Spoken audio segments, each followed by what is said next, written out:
Shalom, hari ini kita akan menemukan Hakim-Hakim pasal 4. Teksnya ayat 1 sampai ayat 7. Sudah bagi dua paragraf. Paragraf yang pertama, ayat 1 sampai 3. Orang Israel melakukan pola yang jahat di mata Tuhan.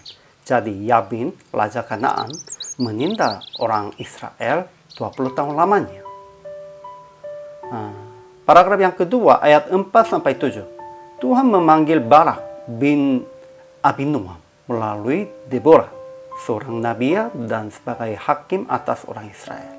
Ia janji kepada Barak menyerahkan Sisera, panglima Yabin, ke dalam tangannya. Kesimpulannya, orang Israel melakukan pula yang jahat di mata Tuhan. Jadi Tuhan menyerahkan mereka ke dalam tangan Yabin, Raja Kanaan. Sisera, panglima tentaranya, mempunyai 900 kereta besi dan dia menindas orang Israel. Sehingga orang Israel berseru kepada Tuhan. Jadi Tuhan memanggil Barak bin Abinoam melalui Deborah, seorang nabi dan sebagai hakim atas orang Israel. Deborah berkata perintah Tuhan kepada Barak akan maju menuju Tabor dengan 10.000 orang Bani Naftali dan Bani Zebulon.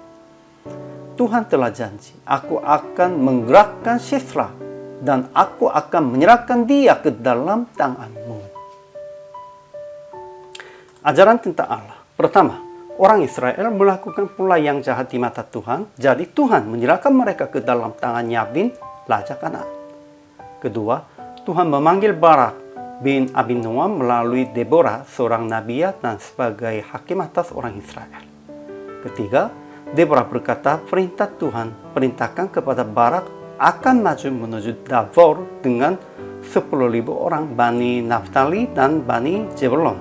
Dan ia janji, aku akan menggerakkan Sisera dan aku akan menyerahkan dia ke dalam tanganmu. Ajaran tentang manusianya. Pertama, orang Israel melakukan pola yang jahat di mata Tuhan. Kedua, Yabin, Raja Kanaan, menindas orang Israel 20 tahun lamanya.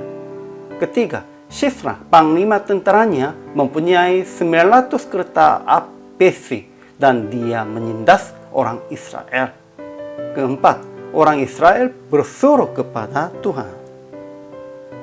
Aplikasinya. Pertama, jangan melakukan pula yang jahat di mata Tuhan. Bertobatlah dengan sesungguh.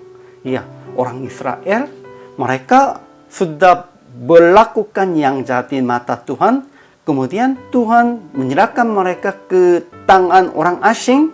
Mereka ditindas. Kemudian mereka bersuruh bertobat. Namun pada waktu Tuhan menyelamatkan mereka, kira-kira beberapa tahun yang akan datang, mereka melakukan pula yang jahat di mata Tuhan begitu.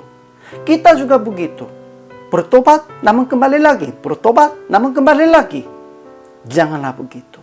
Bertobatlah dengan sesungguh. Kedua, jangan bermegah dan andalkan kekuatan duniawi, kekuatan sebagai materialisme.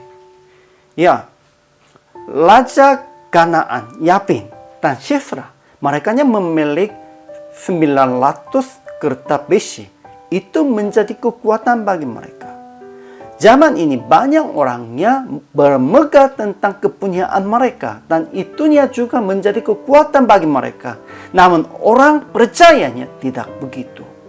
Jangan bermegah tentang itu. Hanya bermegahnya karena kita menjadi milik Tuhan. Itulah hanya kemegahan bagi kita. Ketiga, memberitakan perintah Tuhan kepada jemaat dan sesama dengan jelas. Seperti Deborah jelaskan kepada Barak, kita juga harus memberitakan perintah Tuhan, harus jelaskan kepada jemaat dan sesama. Jadi praktik hari ini, jangan bermegah dan jangan andalkan kekuatan duniawi. Tetap percaya bahwa Tuhan yang Maha Kuat akan menolong kita pada saat kita berseru kepadanya. Percayalah ini. Kita berseru kepada Tuhan, Tuhan pasti akan menolong kita. Hari ini juga, selamat melayani. Tuhan Yesus memberkati.